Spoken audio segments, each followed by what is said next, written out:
കോഴിക്കോട് കൊയിലാണ്ടി കുറുവങ്ങാട് ക്ഷേത്രോത്സവത്തിനെ ആന ഇടഞ്ഞതുമായി ബന്ധപ്പെട്ട് social forestry കൺസർവേറ്ററുടെ നേതൃത്വത്തിലുള്ള സംഘം സ്ഥലം സന്ദർശിച്ചു. സംഭവത്തിൽ അടിയന്തര റിപ്പോർട്ട് നൽകാനുള്ള വനം മന്ത്രിയുടെ നിർദ്ദേശത്തെ തുടർന്നായിരുന്നു സന്ദർശനം.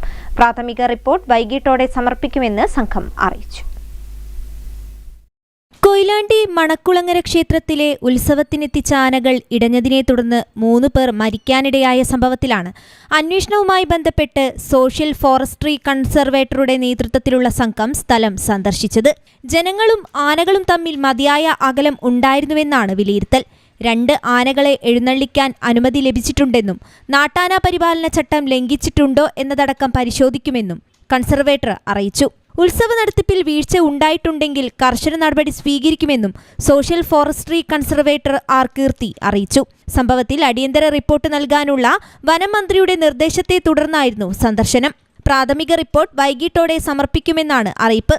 സംഭവത്തിൽ അടിയന്തര റിപ്പോർട്ട് നൽകാൻ ജില്ലാ കലക്ടർക്കും നിർദ്ദേശം നൽകിയിട്ടുണ്ട്. റിപ്പോർട്ടിന്റെ അടിസ്ഥാനത്തിൽ തുടർ നടപടികൾ സ്വീകരിക്കും. സംഭവത്തിൽ നാട്ടാന പരിപാലന ചട്ടത്തിന്റെ ലംഘനം നടന്നിട്ടുണ്ടോ എന്ന് പരിശോധിക്കുമെന്നും പോലീസിന് പുറമെ വനം വകുപ്പും അന്വേഷണം ആരംഭിച്ചിട്ടുണ്ട്. കഴിഞ്ഞ ദിവസം വൈകിട്ടോടെയായിരുന്നു കൊയിലാണ്ടി കുറുവങ്ങാട് ക്ഷേത്രോത്സവത്തിനിടെ ആന ഇടഞ്ഞത്. വെടിക്കെട്ടിന് പിന്നാലെ ആന വിരണ്ടോടുകയായിരുന്നു. പീതാംബരൻ, ഗോകുൽ എന്നീ ആനകളാണ് ഇടഞ്ഞത്. ഇടഞ്ഞ ഒരാന മറ്റൊരാനയെ കുത്തിയതോടെ 2 ആനകളും ഇടഞ്ഞോടുകയായിരുന്നു. തിക്കിലും തിരക്കിലും പെട്ട് 3 പേർ മരിച്ചു. ലീല, അമ്മുക്കുട്ടി, രാജൻ എന്നിവരാണ് മരിച്ചത്. 30-ലേറെ പേർക്ക് പരിക്കേൽക്കുകയും ചെയ്തു. ആന തകർത്ത ദേവസ്വം ഓഫീസിന്റെ അവശിഷ്ടങ്ങൾ ദേഹത്ത് വീണാണ് ലീലയും അമ്മുക്കുട്ടിയും മരിച്ചതെന്നാണ് വിവരം. ഓഫീസിന് സമീപം കസേരയിൽ ഇരിക്കുകയായിരുന്നു ഇരുവരും.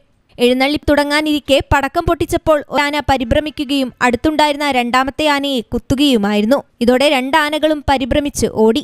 ആനകൾ വരുന്നത് കണ്ട് ഓടി രക്ഷപ്പെടുന്നതിനിടെയാണ് പലർക്കും പരിക്കേറ്റത്. പരിക്കേറ്റവരിൽ ഏറെയും സ്ത്രീകളാണ്. ഗുരുതരമായി പരിക്കേറ്റ 7 പേരെ കോഴിക്കോട് മെഡിക്കൽ കോളേജ് ആശുപത്രിയിൽ പ്രവേശിപ്പിച്ചു. മറ്റുള്ളവരെ കൊയിലാണ്ടി താലൂക്ക് ആശുപത്രിയിലേക്കും മാറ്റി.